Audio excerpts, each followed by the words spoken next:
we live in a nation where it's a zero-sum game. If someone else wins, that means somebody had to lose. And that's not biblical. So you're saying the God that we serve, who's God of the universe and, cattle on 1,000 hills and anything's possible. So there is not enough for all of us to be blessed. I think that's a wrong side of it, and is not, it's not godly. And I think we allow fear to sort of allow that mentality, this, win-lose, when God is saying, I'm a God of win-win. And I think we need to, operate and take on that mentality.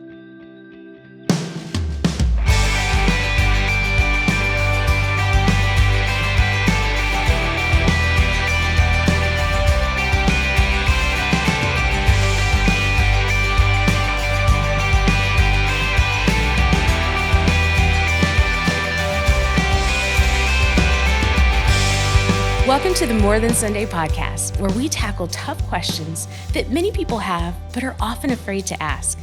I'm Rohini Drake, and I'm on staff here at First United Methodist Church, Richardson. And each week, I'm joined by two guests who will help us jump in and tackle some of these tough questions. In this new season of the More Than Sunday podcast, we asked you to share questions about faith that you're struggling with. One of those questions that bubbled up was, how do we have conversations when they're difficult, when they're with people that are from differing backgrounds from us? And so this week, we are so delighted to be joined by Pastor Richie Butler, who is a senior pastor at St. Luke United Methodist Church and founder of Project Unity, and Pastor Clayton Oliphint, who's a senior pastor here at FUMCR. Thank you both for joining me today on this episode. Glad to be with you. It's good to be here.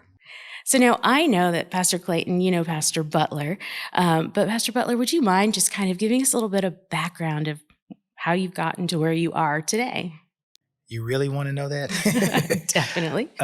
So born, bred, and raised in Austin, Texas. So I'm a Texan through and through. Like your pastor, had a little bit of athleticism. So, played a lot more than this pastor did. So I was fortunate enough to get recruited and ended up going to SMU here in Dallas.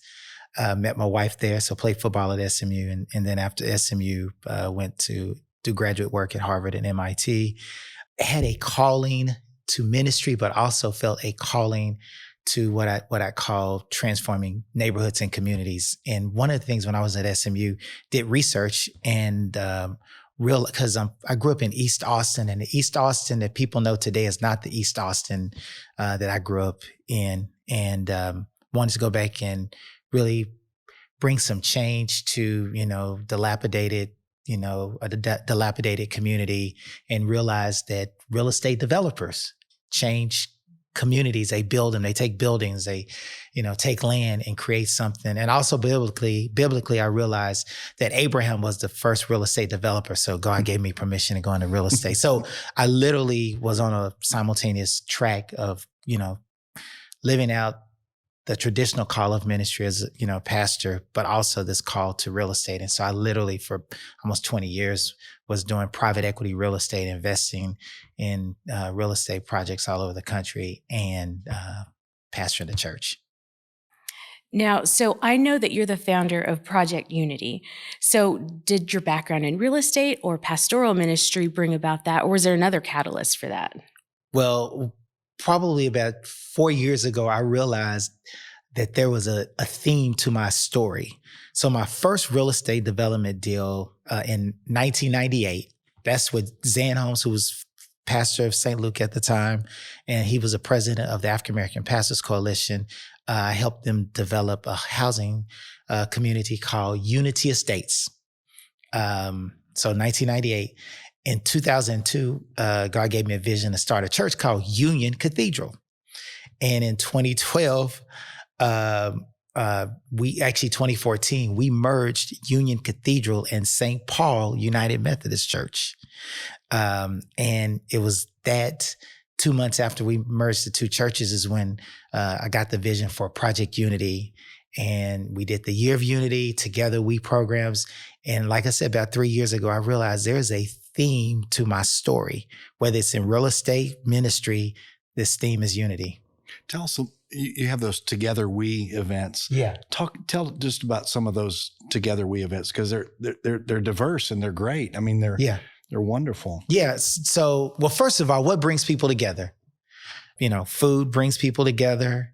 I unfortunately hate to say this, but the church has not been a vehicle that brings people together. It's oftentimes been, a force of division. But food brings us together. Music brings us together.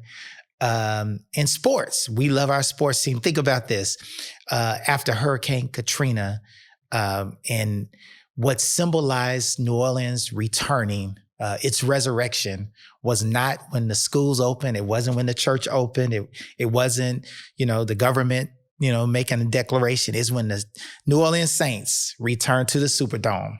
It said we're back. Right. So sports, and Clayton, we know this. We played it. It really is a galvanizing force. And so we created various programs called Together We, like our Together We Ball event, and where we focus on trying to bridge the divide between law enforcement and communities, particularly communities of color. We use basketball. So we have this huge event, and we have community leaders, from politicians to business leaders to grassroots folk who are engaged. And we actually have a basketball game, and the police and the community play in the basketball game. And everybody's wearing the same uniform. So it symbolizes we're all ultimately on the same team. We have our Together We Dine. Again, food brings people together. And so we engage people in courageous, safe conversations about topics that are hard for us. Most of us don't want to touch the matter of race. I mean, and if we do, it sends us from 0 to 100 in a nanosecond. The wrong word or the wrong inflection, it sends people over. And so our Together We Dine, we have figured out how to create a space where it's non-confrontational, is non-judgmental, is not political, and it really is giving people a chance to be engaged in what we call a listening session. Because what we're doing is we're humanizing the other through the questions that each person has to answer a question like, when was your first encounter with racism? Everybody else's job is simply to listen to that person's response. And then you get your chance to a different question. And it sounds simple, but it really is a very powerful, transformational event. So much so that literally I have corporations from Toyota, Lennox International, Jackson Walker, PricewaterhouseCoopers, Deloitte. I mean, Fortune 500 companies that are engaging and using the Together We Dine as a way to engage their entire employee base. That's incredible. So I recently attended my first Together We Dine online, and it was amazing. It was a great experience. But one of the things that I realized was I felt so hopeful seeing the faces that were attending that wanted to be in conversation with each other, that wanted to learn, wanted to grow. What feedback are you getting from people that attend these, whether it's positive or negative? What's the feedback you're hearing? I mean, the feedback is all over the place. I mean, most of it, 95% is very positive. And it's like you said, it's hopeful, it's encouraging. I mean, we get people saying, they have that light bulb moment where, wow, I get it. We had a company most recently, one of the employees at the end of it said, this is, you guys do it right. Mm. And they said, because I felt like I could be authentic. And also the company now, this whole process has become part of their cultural identity, and it's helping morale. And so I think it'll help, with productivity within organizations. So it is definitely a vehicle that I believe is going to help, transform us. And given where we are today, I mean, think about this. We have figured out how to monetize the vision, and people make a lot of money off of it. And Clayton, if we could figure out how to monetize unity, man, we'd be billionaires. That's right. But we could give it back to the community. But that's, and so I'm not trying to figure out how to monetize it. We definitely are leveraging, what we're able to bring to the table and address, the divides and get us all at the table. One of the things I've concluded is I am in the business of trying to create more allies and fewer adversaries when it comes to difficult conversations like race relations. It is so easy to, otherize people who don't look like you, don't act like you, and have different experiences versus actually engaging in a meaningful conversation. Because as a Black man, if Black people could have solved the issue of racism, do you not know we would have done it by now? We need our white brothers and sisters. We cannot be done without them. First of all, we didn't create it. So, we need them to lean in and engage. And you can't, and just to be very candid and honest, it's hard to engage someone from a place of confrontation off the bat. You're not going to get them. So we have to engage each other from a place of humanity and a place of vulnerability and being non-judgmental. Because most white people, when they hear the issue of race, they're like, okay, I'm going to be deemed racist and, just don't want to. So if they know this is a space, where I can, I'm not going to be judged, because most people, I believe, at the end of the day, want to see things better. And they don't know how to lean in. They don't know where to begin. And so at Project Unity, one of the things we want to do is to meet people where they are and to help them lean in. Having participated in a couple of Together We Dine events, that was one of the things that I took away from conversation, the eye-opening experience of hearing the story of someone else. And suddenly someone that I didn't know very well, suddenly I see them in a new light. We live, and you were just naming it, we live in such a polarized society. And it's so difficult to have conversations. And Together We Dine is a great way to do that, to bring people together. What are ways that people can begin to have conversations about difficult things with people without getting confrontational or without getting defensive and walking away? How do we sit down with neighbors? How do we talk to fellow church members that we don't agree with on issues? What are some ways you would suggest that we could do that? Together We Dine? Together We Dine. There you go. That was a softball, Clayton. We're getting events together. That's right. That's right.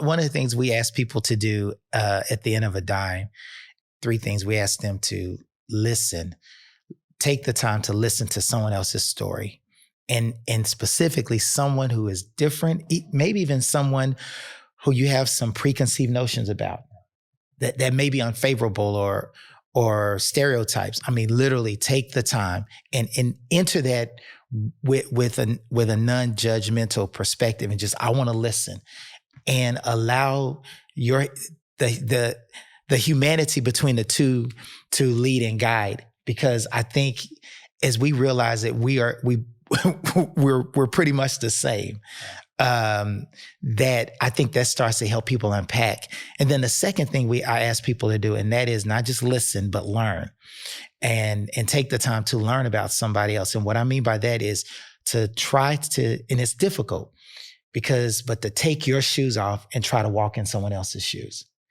And the difference is, I'm literally wearing some Nikes and you're wearing some loafers, 2 different, shoes.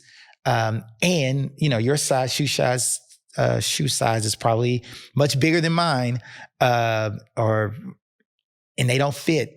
They weren't intended to fit, but man, it does give us a perspective about somebody when I'm able to walk in their shoes and sort of live their reality for a moment. And then the last thing I always tell people is to actively engage in an activity and conversation that improves race relations. And also, I believe silence is not a form of engagement. And oftentimes we're silent, and that just adds to the problem. And so those are a couple of things that I would recommend personally anyone could take on. That's fantastic to think about, on an individual level, things that we could do for a church. And for a primarily white church. Now, our diversity is increasing And I'm really excited to see that in our church. In the 21 years I've been here, we've seen growth in diversity, which is beautiful, but we're still a primarily white church. And what would you recommend? I mean, here's the thing, and I think you named this earlier. Most people want to be part of the answer. They just don't know how. They don't want to add to the problem. Some people may not even know there is a problem. But they want to be part of something that's positive, and they want to see our society healed. I really do believe that. That most people are at that place where they want, but they just don't know how. What can a church do, particularly a primarily white church? We have, as a church, been part of the North Texas Conference racial justice work, and have said that this is who we are and what we want to be about. We want to have an anti-racist stance as a church. What are some other things that we could do as a church family to actively work toward racial healing? Yeah. I think a couple of things, and it goes back to what I just said earlier. I think this notion of listening and learning and to be very, very candid, I think there's a segment of our American society who really doesn't want to confront, the sin of our past. And I think we have to, in every family, in every relationship, there is good, bad, and there's ugly. And to deny the ugly and the impact that it has had on other people, I think is I think God would say that's problematic. And I think that's, in essence, one of the toughest spots because there are those who say, well, I didn't create it. And I tell people, I liken it to this. We are all in this house called America. We live in this house. We have different rooms and it's well decorated, it looks great. But if the foundation, if there were some issues with its foundation and if we're not willing to address it, what's going to happen? Ultimately, the house itself will crater. You will continue to have problems. You'll continue to see, areas where it's shifting and, faults in the foundation because you don't address the foundation. And so my plea to all Americans, and in particular my white brothers and sisters, is we're in this. We're in this house together. Either we're going to address it, or we just might as well, decide let's not deal with it, and let's just see how it addresses itself, and that means it will eventually crater. And we don't want that. And so I think it requires of us, especially people of faith, to one, trust that God is enough, and that by leaning in, He's going to give us the wisdom, the compassion, the heart, and also the humility to just say, here am I, Lord, send me. And I think if we walk into it with that spirit, I think we can start to see change or see things move forward. I think we are so afraid as a society of and we live in a nation, and this is where I think Christianity needs to step up. We live in a nation where it's a zero-sum game. If someone else wins, that means somebody had to lose. And that's not biblical. So you're saying the God that we serve, who's God of the universe, and, cattle on 1,000 hills, and anything's possible. So there is not enough for all of us to be blessed. And I think that's a wrong side of it, and is not, that's not godly. And I think we allow fear to sort of allow that mentality, this, win-lose, when God is saying, I'm a God of win-win. And I think we need to, operate and take on that mentality. Beautiful. And it is as basic as, how do we love God? Yeah. We love our neighbor. Yeah. And that's the essence of the gospel. Yeah. And if we don't get to know our neighbor, we can't get to love our neighbor. That's right. That's so right. we have to get to know each other. Yeah. We have to, I love that passage where, Jesus tears down the dividing walls that separate us. In Philippians, Paul talks about that image of Jesus tearing down those walls between us. Yeah. We need to get to that place where we're part of that answer of breaking down those barriers and allowing us to come together. Yeah. And I think, Clayton, part of that is, so in education, we have the 3 R's, for, writing, reading, and arithmetic. I think for improving race relations, we have to have these, I call them 3 R's. And that is radius. Part of it is we need to be, in proximity or closer to each other. And most of us, we're not in radius, and we need to, and that's something intentional. You got to be intentional about being in radius, and then radius leads us to relationship where and that's where, things start to shift when you're in relationship. It is hard to demonize somebody that you're in relationship with. You may get mad at them. Yeah. And you may not like them, but it's hard to just throw in the towel on that. I think that's why Jesus said, pray for your enemies. Yes. Because it's like, you can't demonize someone when you're praying for them. That's right. Suddenly they become human. That's right. That's right. And I think, as in the United Methodist Church, we talk about the quadrilateral and the notion of reason. God has given us sound mind. And I think we allow, fear and also some of, the crazy politics to overshadow just common sense, common ground stuff.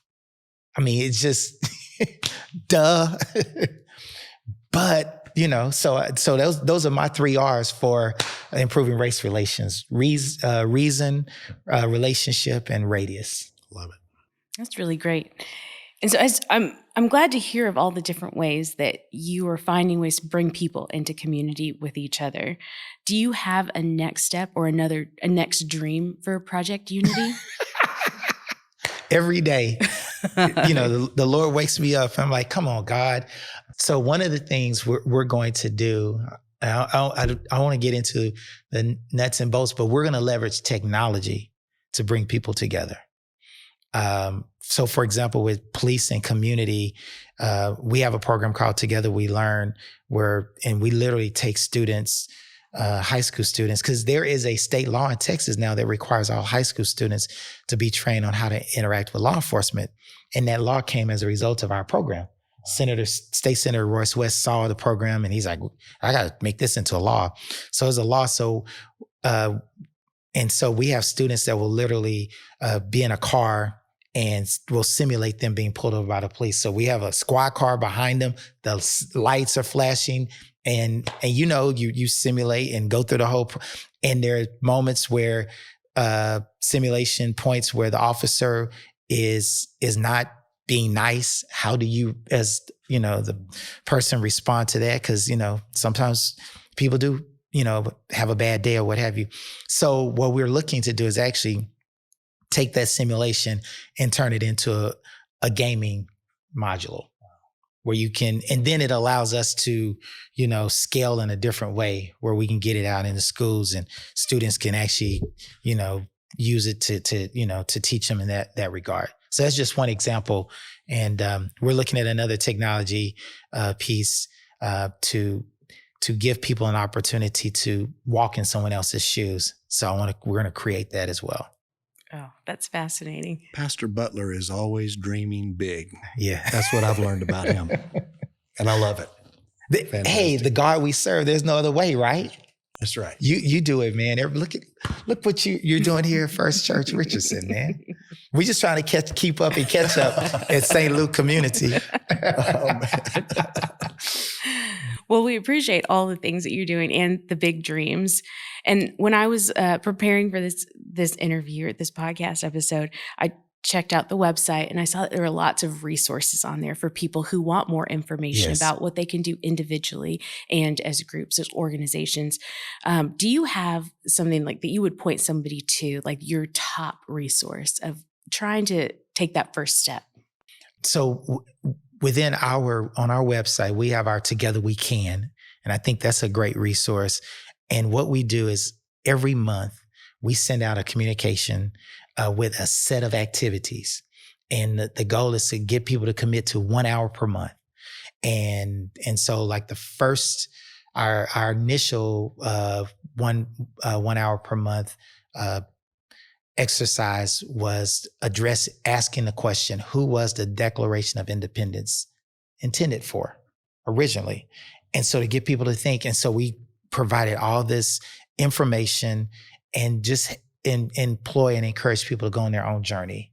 And so that's one of the things I would encourage to go to to our Project Unity website. And we also have a togetherwecan.one, and they can go directly. And literally every month there will be a set of from videos to reading to essays to, listening. I mean, it varies, but it's a lot of material that you can, and we want people to do that once a month, just like we want people to go to church every Sunday for 1 hour, one hour per month. Cause you can't really engage in this. I mean, I think going to Together We Dine is great, but it's that ongoing activity that we're trying to foster and get people to think about. So it moves us to a place of being, anti-racist.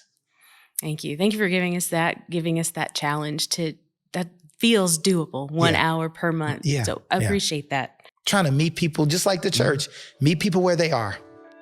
Well, thank you so much for joining us for this episode, for helping us to talk through some of these ways to have difficult conversations. Pastor Clayton, thank you so much for being here with us also. I want to thank you all for listening today. We hope that you will subscribe to this podcast wherever you like to listen to your podcast. And if you'd like to watch this podcast or any of the ones from season 5 or 6, you can check out the FUMCR YouTube channel at youtube.com/FUMCR. And I hope that you join us next Wednesday when we're joined by 2 more guests to tackle another tough question about our faith. Thanks again for joining us. Have a great week.